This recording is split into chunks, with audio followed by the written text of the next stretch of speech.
இந்த உலகத்துல நம்ம தோல்விய நினைச்சு நம்மள விட அதிகமா யாரும் பயப்பட மாட்டாங்க.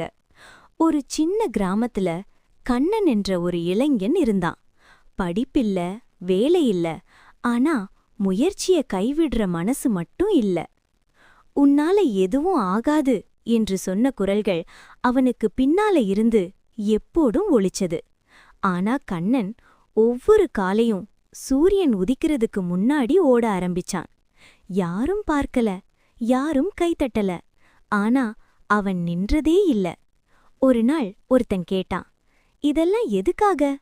அவன் சொன்னா, ஜெயிக்கிறதுக்காக இல்ல, நான் என்னோட முயற்சிய கைவிடலன்னு எனக்கே நிரூபிக்க. நாள் போச்சு. உடம்பு வலிச்சது, மனசு உடைந்தது. ஆனா கால்கள் மட்டும் நின்றதே இல்ல. மாவட்ட ஓட்டப்பந்தயம், பெரிய பெயர்கள், பெரிய கனவுகள், போட்டி ஆரம்பிச்சது. ஒருத்தரா பல பேர் கைவிட்டாங்க. ஆனா கண்ணன் மூச்சு திணறினாலும் ஓடிக்கிட்டே இருந்தா. அவன் ஜெயிக்கல, மெடல் கிடைக்கல.